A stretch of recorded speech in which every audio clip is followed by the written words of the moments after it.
Paramashivoham Om Nityananda Paramashivoham Om Nityananda Paramashivoham Om Nityananda Paramashivoham Om Nityananda Paramashivoham Om Nityananda. Yes. Now all of you can open your eyes. Let us verify our answer right now. So the image all of us were supposed to draw was a tree, and you can share your manifestation, what you were able to see in the Zoom chat. So let's now see the image that all of us were seeing. So actually a participant has said that they saw the building. Nitya Guru Prasadini has said that they saw a building, but the image that we were seeing is a tree, but it is very similar. It's still a tall structure that you are able to see, and that is a manifestation. So congratulations, you have manifested the power. And I request all the participants and encourage all the participants who have joined to also share that manifestation that you experience, the words, the image that you were able to see during this round. So with this, let us now move into the next session. So in the next session, we are going to be learning about conquering our desires. So all of us have understood till now that we have desires. Some of them are conflicting, contradicting, and complicating. But now that we have removed these desires, how do we manifest the true desires that all of us have? So let us now listen to Swamiji as he teaches us the powerful signs of conquering and manifesting our desire.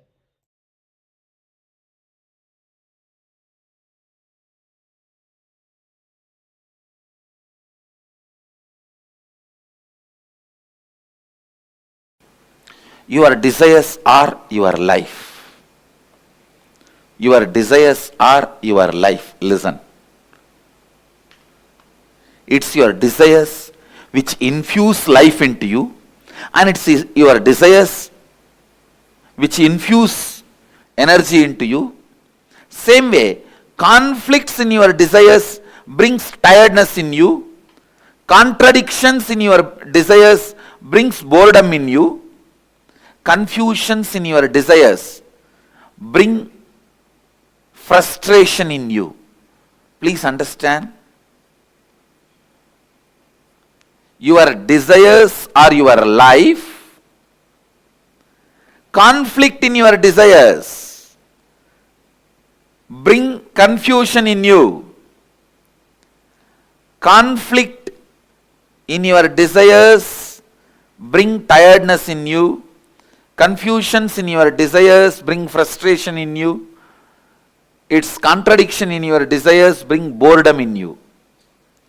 Actually, if your desire is pure, every breath you inhale and exhale will make the desire into reality.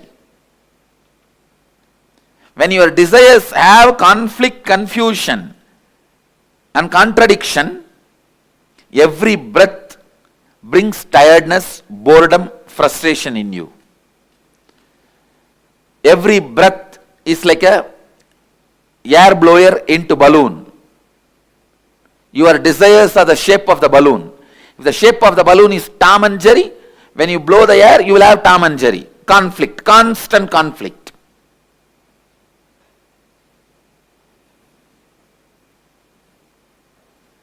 If the shape of the balloon is just round, when you blow the air into that balloon, you will have a round balloon. The shape of the balloon is tall. When you blow the air into it, you will see tall balloon.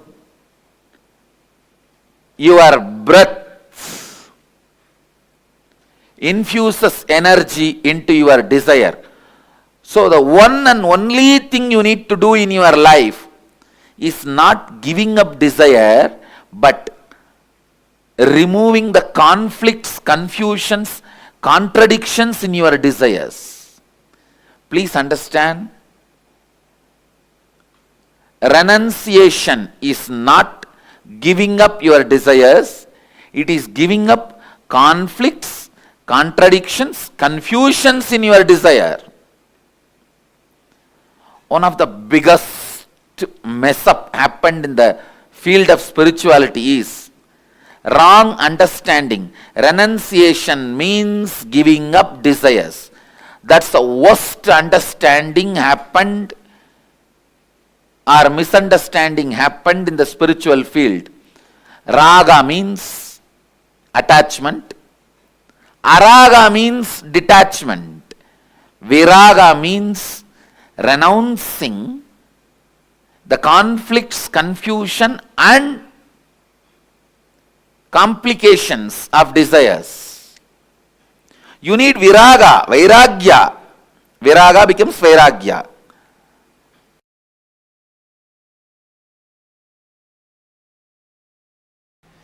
Be very clear. This is what I call, this is the definition of renunciation. Remembering nothing can make you powerless. Anything removed from your life cannot make you powerless is renunciation. Vairagya, raga means feeling obsessed, completely overpowered by the desire. Desire is raga. Attachment is raga. Obsession is raga. Araga means detachment, hatred.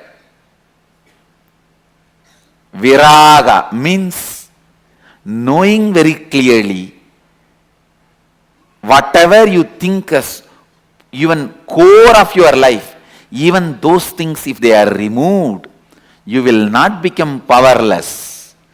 You will not miss them. You will not become empty. You will not be disappointed. You are not going to become dead. You will even forget you had those things or beings as part of your life. Having this clarity is renunciation. Understand? Having this clarity is renunciation. I tell you, this clarity, when it becomes your strategy in your life, business is war, your living is war, relationships are war, everyone is in their own Kurukshetra. Understand? Kurukshetra has never ended. Everyone has their Kurukshetra. Let this be your strategy for your Kurukshetra. No one can win you. No one can shake you. No one can frighten you. Be Vedanta Kesari, the lion of Vedic strength. I tell you, because I have applied this strategy, I applied this cognition in my life again and again and again, and I saw I always won the game. I always won the game.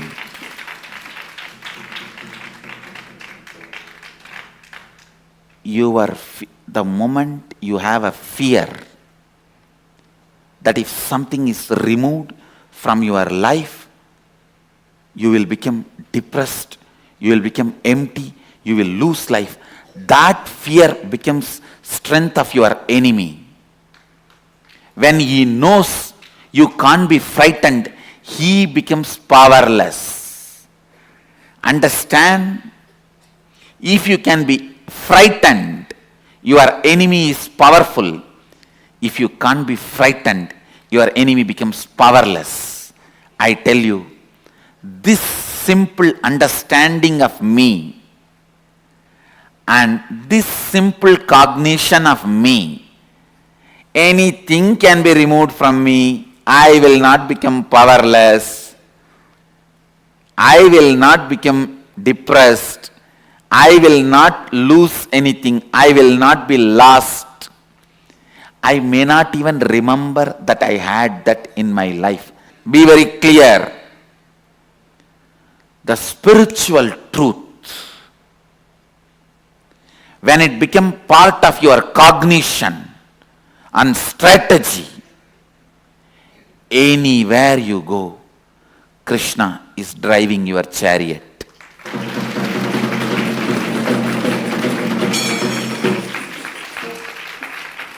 Understand?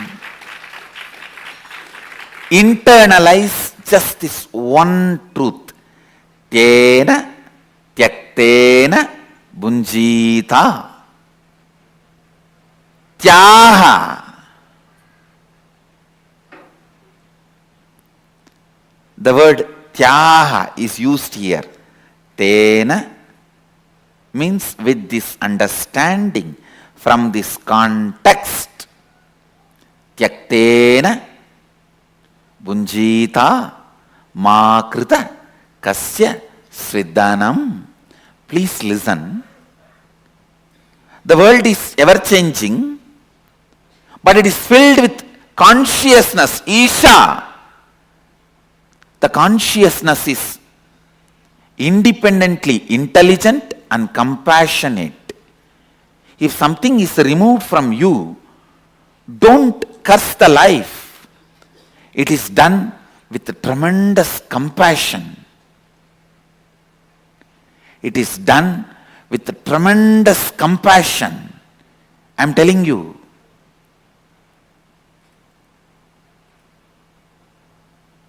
Here, Upanishads are declaring you to do tyaha, renouncing, you to renounce with this context of Isha Vasyam Idagum Sarvam Yatkincha Jagatyam Jagat. Means, world is changing and it is established in changing and it is filled with consciousness, Sachidananda, which is intelligent, truthful, blissful and compassionate. I tell you, a blissful being will always be compassionate being. When you are blissful, you will see all the good things, best things comes out of you. When you are blissful, you will be such a good person. Only when you are frustrated, you will express all bad qualities, violence, cunning strategies.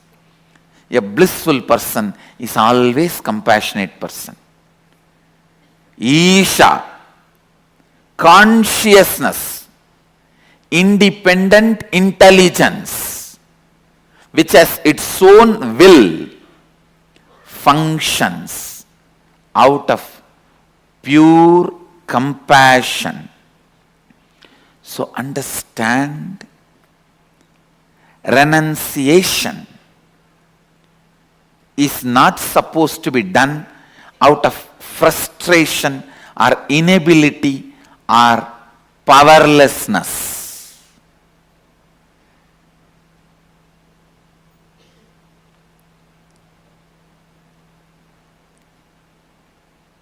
Whenever anything was removed in my life, I always saw life is only making me pure and it is celebrating itself through me, it is providing opportunities to reinvent myself. Understand? When life removes something from you, it is providing opportunity for you to reinvent yourself.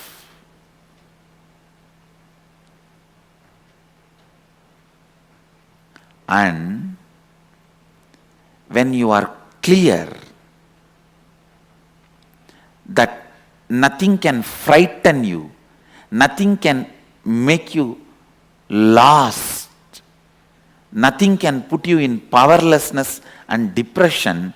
And I also want to tell you, you will understand exactly who is the exact enemy. You will exactly pinpoint who is your enemy, where things need to be done. You will not be confused. You will not overestimate your enemy. When you are frightened, you overestimate your enemy. Because you overestimate your enemy, you become powerless. Because you become powerless, it becomes easy for your enemy to destroy you. It's a vicious circle. And I am telling you, when you are clear, you will not be lost. You will not become powerless. Just have this one word in your throat all the time. So what? Keep this as a mantra. So what?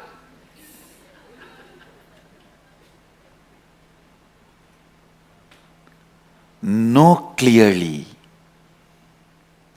Nothing removed from you can make you powerless. And life removes it only to make you understand you can live without it. Reinvent yourself. Wake up.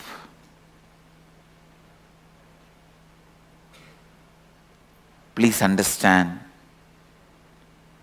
I am not giving you any moral lesson. I am not giving you any self-development lesson. I am not giving you any self-help lesson. I am least interested in all of that. I am not even interested in you. I am interested in truth.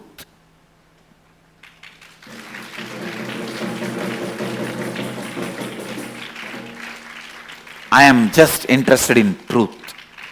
I am singing it. Whoever wants to catch it, catch it.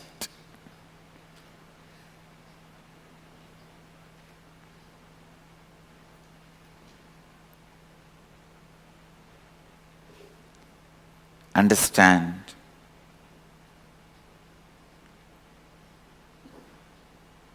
This one truth. Internalize. Internalize. Internalize. Today's homework for all the satsangis. List out 10 items which you really thought if it is removed, you will be lost, your life will collapse, but it was removed. Not only you are living your life now, you even forgot you had that once in your life as part of you. And I guarantee you will have 10 things, either persons or things or place, at least 10 things will be there. Pen them down and put it in your Facebook as a status. Pen the 10 things down. Put it in your Facebook as status. With your own understanding of today's satsang. You paraphrase it. Now whatever I shared, you paraphrase it and put these 10 things which was part of your life, which you really felt if it is removed, you will collapse. But now it is not there in your life, and not only you have not collapsed, you even forgot that they were part of your life at one time.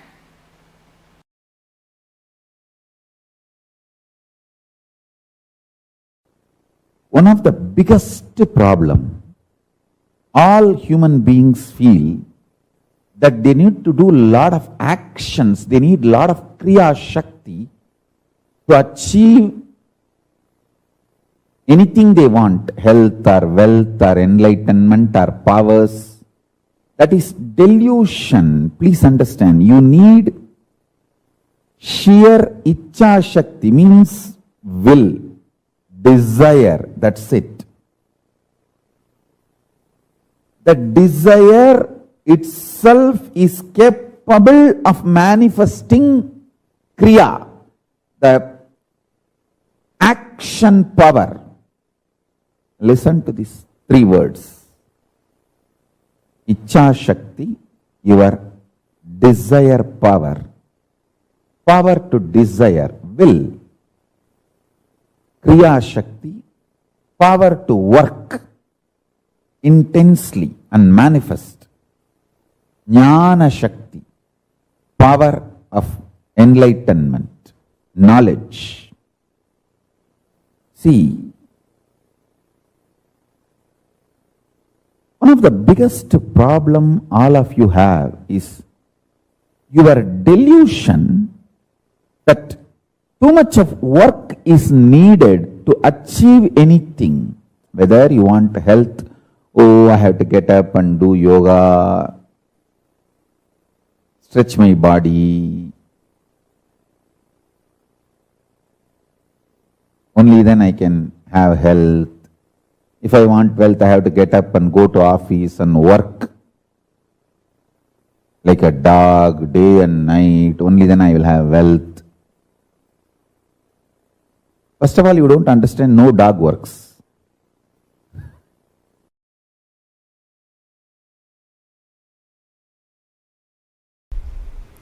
Third eye. It is also described as Ajna in Sanskrit. Ajna means will. Will to exist or will to collapse. Any will you carry is Ajna. If your will gives you the hope about life, you will have life. If it gives you hope about death, you will have death.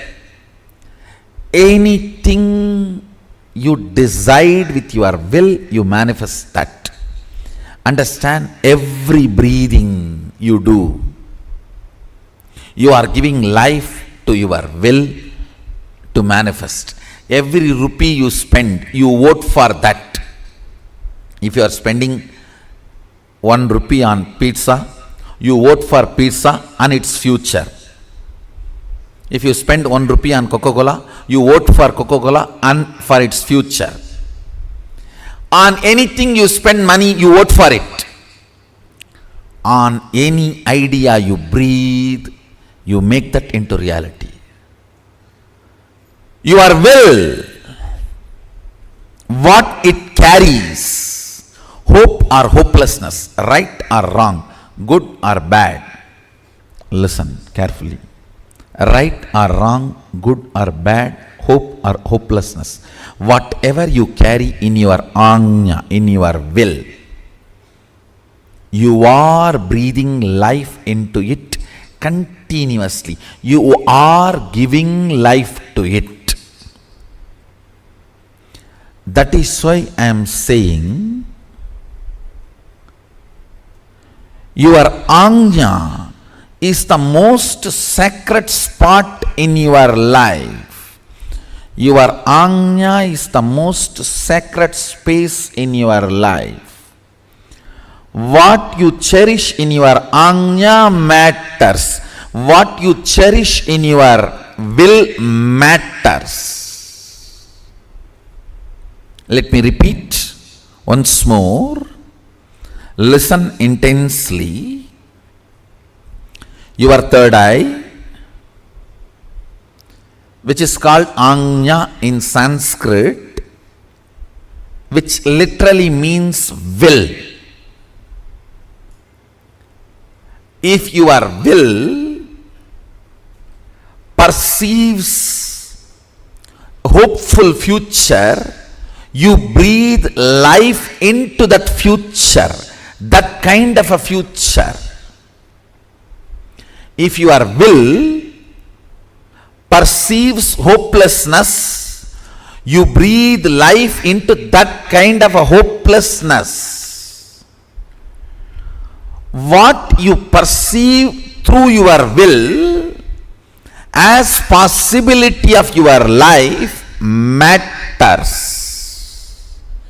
Don't think you can go on be perceiving negative possibility and suddenly out of the blue something great positive will happen. No. Everything unexpected is accident. Listen. Everything unexpected is accident. You can't cope up with it. Even if it is lottery, you can't cope up with it. Everything manifested consciously is life. So decide to manifest consciously with will, Anya, by infusing life. It can be anything you want: health, wealth, spiritual powers, anything you want. You can manifest from the will, because every breathing you do, you are empowering your will. You are strengthening your will. You are infusing life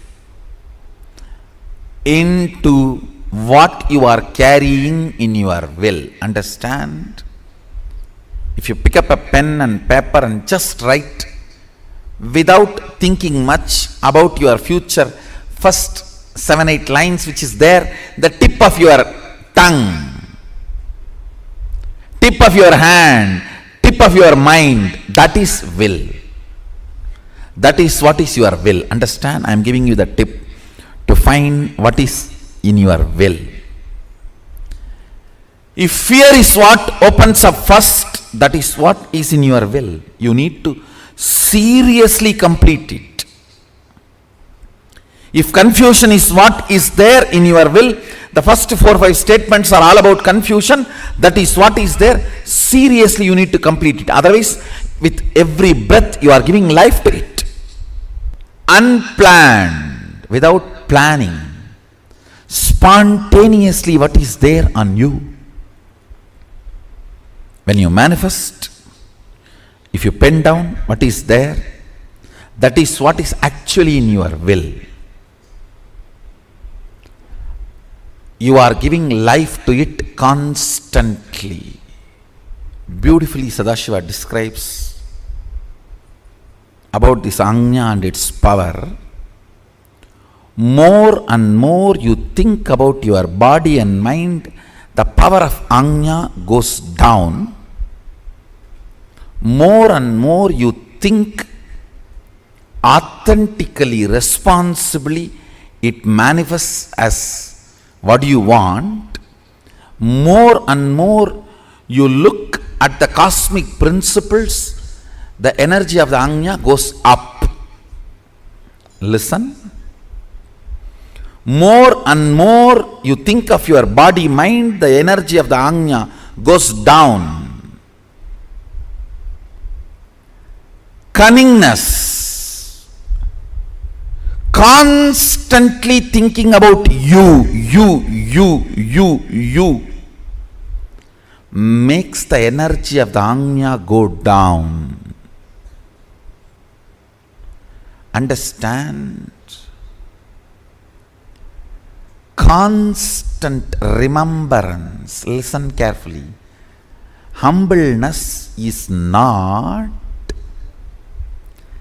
thinking yourself as a less. No. Thinking about you less.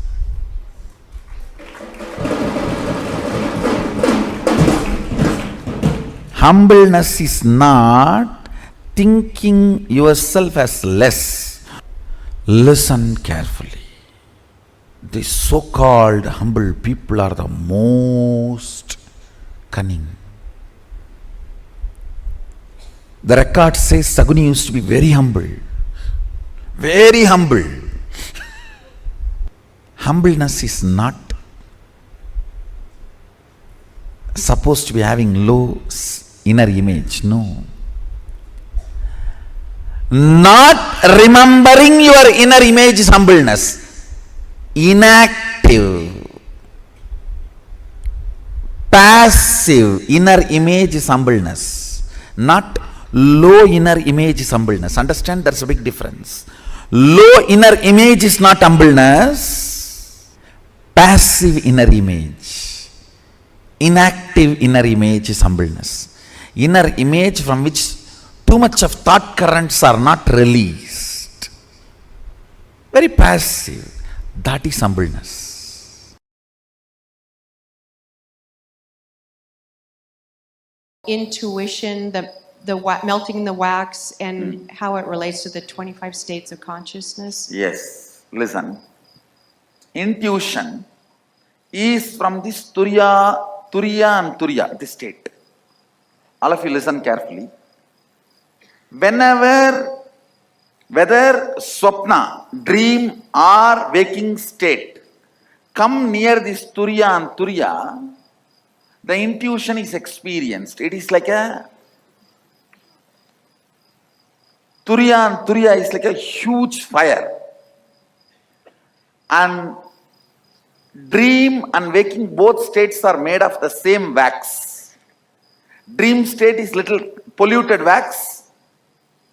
Waking state is little pure wax, but both are same wax. When that wax is brought near the Turiya, not only Turiya gives the information about your future, it gives you also the energy to change the wax as you want. Manipulate it as you want. Move it as you want. Please understand. Intuition means not just information about your future. Ability to change as you want and execute it without effort. All these three put together is intuition. For example, if you are having an information about some problem going to come in your business or some benefit going to come in your business, if it is a problem, you will have the intelligence to change. If it is a benefit, you will have the simple manifesting without you putting any effort. Understand? Along with intuition, intuition means jnana. Always the Icha. Icha Shakti means ability to change. Kriya Shakti means simply able to manifest. All these three always comes together, not as one. You cannot say, I just came to know the accident going to happen in my life and I went there in the car exactly in the time and got into the accident and broke my hands. No, that is not intuition. That is your fear assumption. Sometimes it may become right. Fear assumption, sometimes becoming right does not mean you have intuition. If you are having information as intuition that you are going to have a car accident, you will simply be able to change it. Same way, if you are having intuition, you are going to have $1 million. You will manifest it without any effort. Any intuition always comes with Icha, Kriya, Jnana, all the three Shaktis together. Jnana means knowledge about the future. Icha means ability, desire to change. Kriya means ability to manifest without effort. All these three, if it comes together only, it is called intuition. Otherwise, it is not intuition.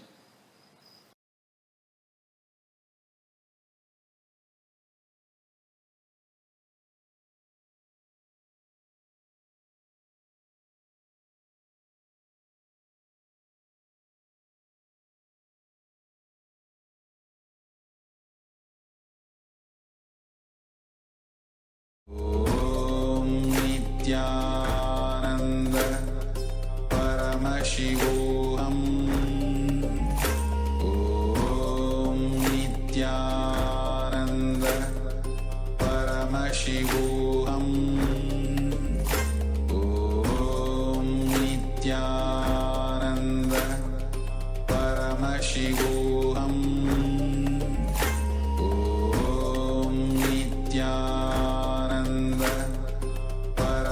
Paramashivoham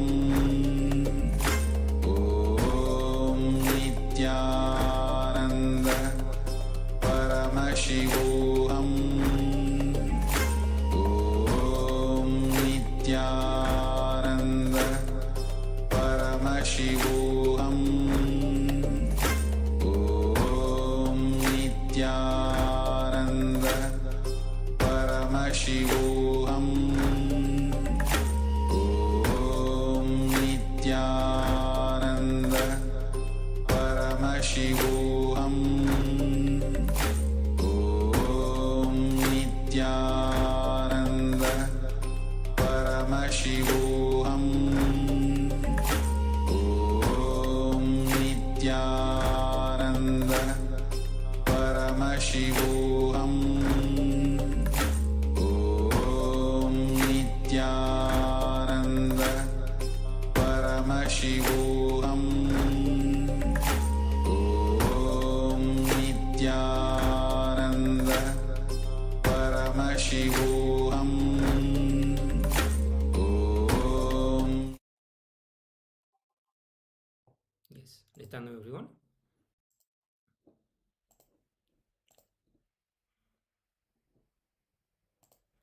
So now we'll move to intra exercises where we are going to use all this powerful cognition that Swamiji shared with all of us on the desire or conquering desires. And Swamiji told the conquering desire is not about renouncing your desire, but it is about renouncing the powerlessness, the conflict that you have within the desire.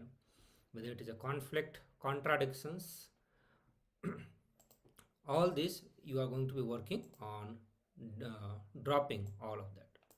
So let us work on the exercise. Just we'll have the powerful cognition one more time. Renunciation is not giving up desire, but it is giving up conflict, contradiction, and confusion in our desire. So most of the desire that we have, when it is pure desire, so I'm just told that every breath that we take, it only helps manifest or move towards that desire. But only when there is a conflict or contradiction or confusion, every breath that we take creates some sort of conflict, contradiction, frustrations, or boredom, tiredness. That is what will happen. And we can see that, we can take that as a sign also that whenever you are breathing to manifest certain desire, or rather to say whenever you are working toward the desire, every breath that you are taking, is it bringing the excitement, enthusiasm, or is it bringing boredom, tiredness, frustrations, or all these emotions? If it is coming, that means there is a conflict or contradictions or confusion in the desire, and we need to work on dropping them, not the desire itself. So Swamiji is not suggesting us to drop the desire itself, but rather to drop the conflict, contradictions, and confusion. Another powerful cognition that Swamiji shared from the Upanishad, that anything that can be removed from me, I will not become powerless. I will not become depressed. I will not lose anything. I will not be lost. I may not even remember that I had that in my life. And this is another powerful cognition Swamiji shared about renunciation. And this is what is renunciation. Vairaga or vairaga about certain things that we have. So it is nothing but attachment, not detachment, but it is going beyond both of that. So now you are going to pen down 10 items in your life that you are strongly protected, that you are afraid that you would not be able to live without. And there are many things in our life from the time we grow up. If we just go back to the school age or colleges, we feel like, this is something most important for my life. If I do not get it, I may not even live. You won't be able to imagine your future unless you have that. For many people, it may be even the gadgets that they have, but for many, it may be desires, or it may be certain rank that you want to get in your schools or college, or even getting into some college, getting into certain degree. It feels like if I do not achieve this, my life is over. But you would have seen that, after a certain time, you would have actually forgotten that.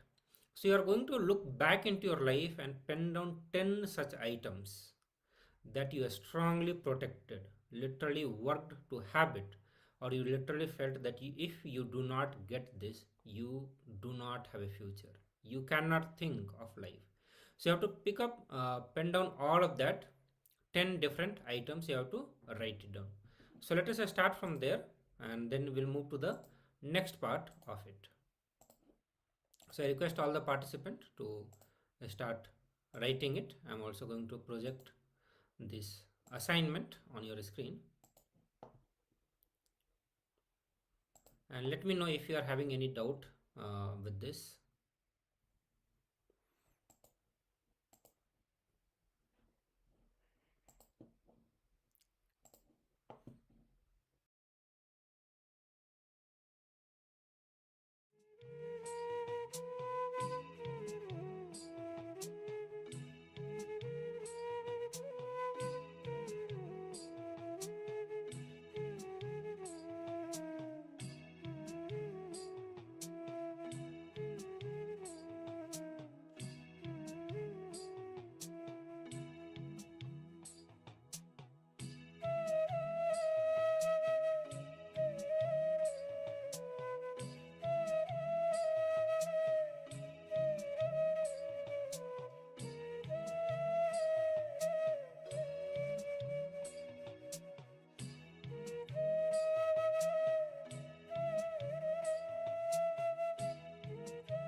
Nityanam. You can relax. Now, please share your understanding from this exercise. When we look at our desires, at a very young age, we may have thought, we may have had a lot of things that we desired for, which felt like it is our life. Our entire life depends on it. And we will not be able to live our lives, or we will not be able to be happy without any of them. But then invariably, even when we don't have them or when we lose them, we're still around. We are still around, and we do not even remember, unless you actually sit and write down, that we had that kind of a desire at one point, which we felt, which we thought that we will not even be able to live without. So let us understand that the desires that we carry, they are never a problem. It is only the conflicts, the confusions, all the contradictions that we carry around the desires, they are the real problem. And the most powerful cognition, the key to conquer our desires, is simply remembering that nothing can be taken away from me. Whatever is not mine or whatever is taken away does not have to put me in depression. I don't have to go down because of that. I remain. That powerful cognition will make sure that we conquer all our desires. So if you have a moment, you can share. There is a sharing from you, Nana. I am just reading this out. But I'm still trying to understand what this message is about, what this sharing is about.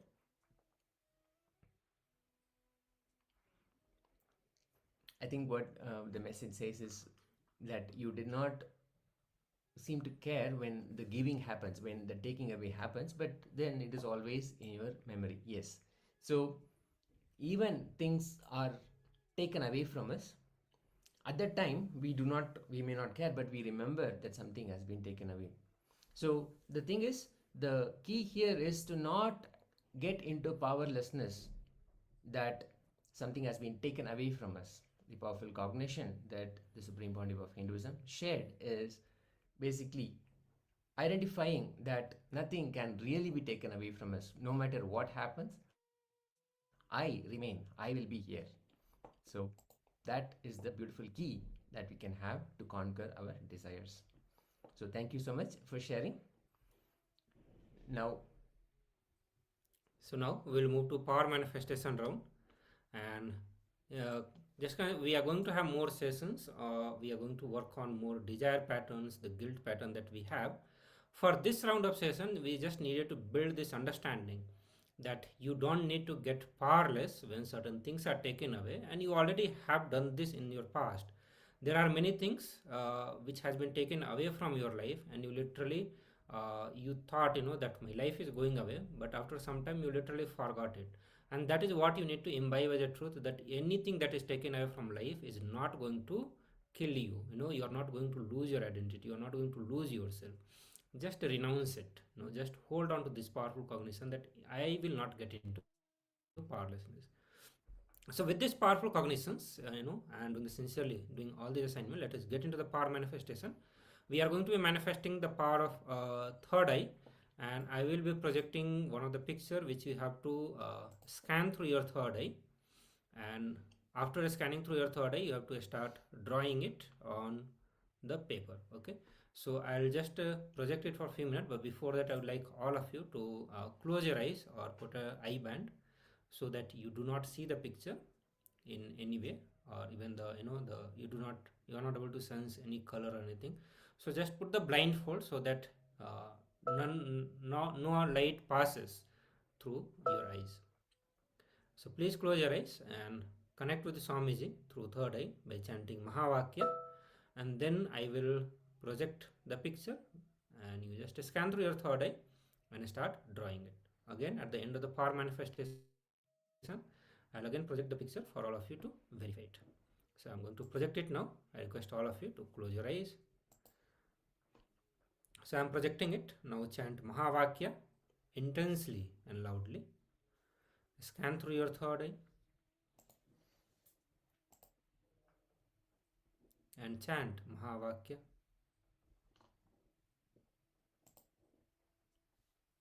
Connect with the Swamiji and start scanning through your third eye. See the object or the picture that is being projected on your screen.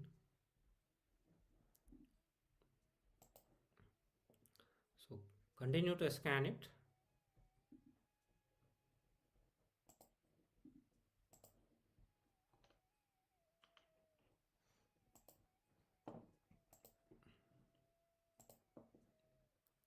So now all of you can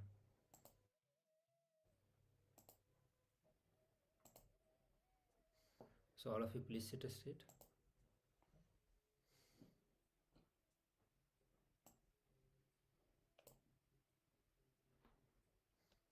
Chant Mahavakya intensely and loudly.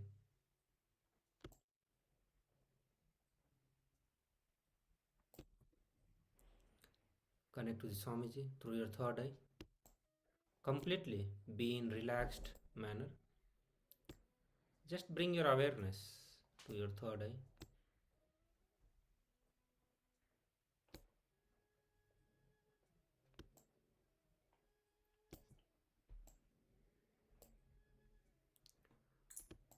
And continue to draw the picture that was projected.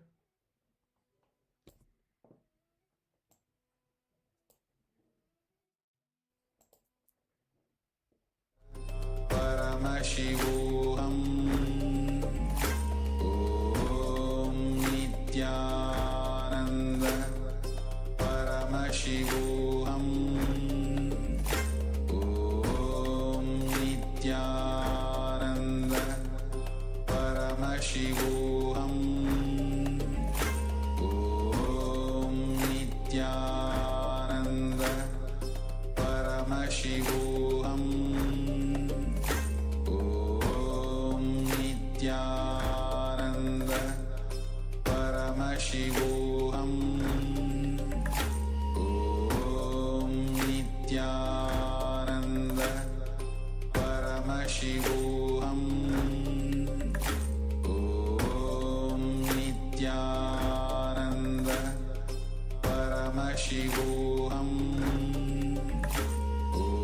Om Nityananda Paramashivoham Om Nityananda Paramashivoham Om Nityananda Paramashivoham Om Nityananda Paramashivoham Om Nityananda Paramashivoham Om Nityananda Paramashivoham Om Nityananda Paramashivoham Om Nityananda Paramashivoham Om Nityananda Paramashivoham Om Nityananda Paramashivoham Om Nityananda Paramashivoham Om Nityananda Paramashivoham Om Nityananda Paramashivoham